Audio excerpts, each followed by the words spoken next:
Okay guys, i-demo lang natin kung paano yung pag-harvest at saka yung paano yung pagtatanim. Pag naka-sign up na po kayo, close nyo lang po yan. And then, punta po kayo sa farms. Ayan. So, tap nyo lang po yung mga iha-harvest. Tap nyo lang po ganyan. Tapos, tap nyo po yung harvest sa baba. Ayan. So, 327 na yung natagdag. 100 plus lang yan kanina. Pag magtatanim po kayo, tap nyo lang po ulit yung plat. Ayan. Then, plant. Sa una, bale, ang nakalagay dyan, parang placard lang siya. Itap nyo lang din po yan. Tapos, ang inyong introductory land is yung paddy, yung brown. Sa akin kasi na-upgrade ko na sa red land. Pag mag-upgrade kayo sa red land, 100 po yung upgrade pag red land. Mas malaki kasi yung crops na pwede nyong itanim. Okay. Plant lang natin ng normal. Ayan. Tapos, dito sa crops kasi guys, ito siya. Ito yung mga iba't ibang crop na pwedeng itanim. Sa normal land, palay lang yung pwede nyong itanim. 5 pesos yung cost po nun. Ang harvest po niya is 5.1. So, maliit lang yung kita sa una. Pero di bale, pagka na-upgrade nyo naman yung inyong mga land, sa kakagawa ng inyong mga task, na-upgrade nyo yung land, at parami yung pwedeng ilagay na land. Dito naman sa red land, corn ang pwedeng itanim. Mas mataas ng konti, which is 6 pesos yung profit. So, dito sa black land, mas mataas na siya. Nasa 13 pesos. 10 pesos yung cost ng pagtatanim, 13 ang harvest. So, may 3 pesos na profit. Magkano pwedeng kitahin sa red land? Sa red land lang kasi tayo eh.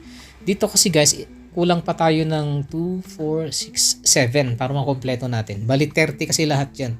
2, 4, 5, 10, 15, 20, 25, 30. So, kung 30 by 5, nasa 150 pesos yung magagastos nyo pag magtatanim na ho kayo. Pera pa yung land guys ha. Yung land kasi niyan, ang isa niyan is 100.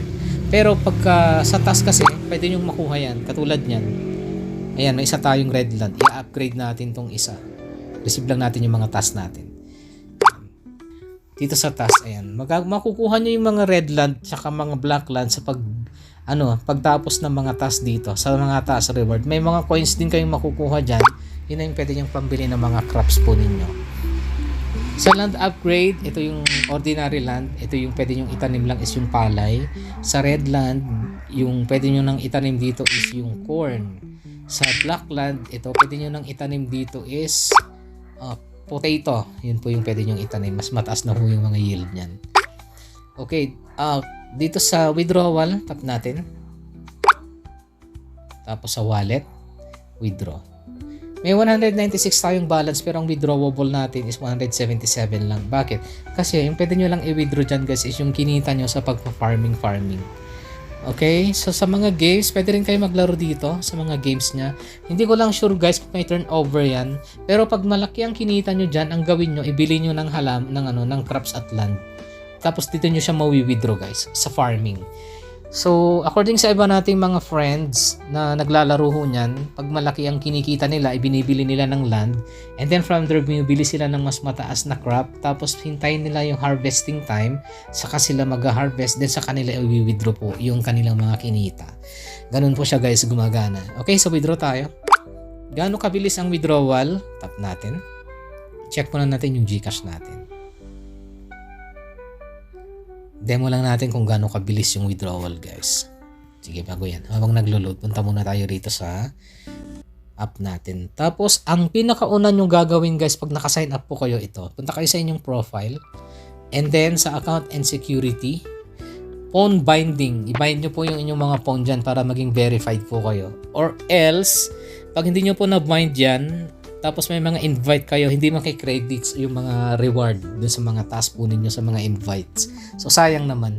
Tapos sa login password, pwede nyo na lang ding palitan yan later on para pag gusto nyo mag-login using password, makaka-login po kayo. Okay, huwag muna kayo magla-log out guys hanggat hindi nyo na-bind yung inyong mga phone number. Okay? Then sa account password, pwede nyo palitan yan later on. Hindi kasi yata pwedeng sabay na mapalitan yan eh. Too many attempt, yun yung sasabihin. So, pwedeng today, phone binding, then after few hours, pwede na kayong mag-change password. Ganun po yung gagawin po ninyo. Okay, ano pa yung pwede nating i-discuss? Tara sa GCash guys. Check natin kung ilan yung GCash natin. Okay, so far merong 5-6 guys. Okay. 5-6 plus. Tara, withdraw tayo. Dito sa wallet, and then withdraw. 177. Sagad na natin. 177. Withdraw. Yan. So, check natin. Gcash. Oh, bilis. Di ba? 5-6 lang kanina. Ito yung notification. Wala pang 1 minute guys. Sobrang bilis ng withdrawal dyan. Pag ni-request nyo, mayroon ka agad yung notification natin. Ayan. You have received 173.46. Nabawasan yung 177, no? Konti lang naman. Less than 5 pesos lang yung service charge. Okay, so yun po yung ating video regarding sa nilalaro natin. Okay, yung link natin, just in case gusto nyo laging pumunta sa link natin, ito yung Recta. Okay, www.farmp2e.online. Pag naigo yan, ito siya. Meron yung video. Then, sa mga gusto mag-ISCO, medyo mahirap mag-ISCO, may requirement, may invite. Sa ISCO kasi, dati 2 ang invite, ngayon 5 na yung invite na kailangan para maging ISCO. Tapos, tap nyo lang po yun. Ayun po, yung tab. Yung nag-blink yung direct sign up. Tapos, pag in-scroll down nyo, pwede rin sa direct registration. Tapos, pag gusto nyo mag-scholar, click nyo po yung click here sa baba para mag-apply na scholar. Okay? So, yun po guys yung ating mabilisang demo kung paano laruin itong si Farm 777. Alright, again, this is DMC Trend. Thank you guys for watching. Please like, share, subscribe, and comments. Good morning!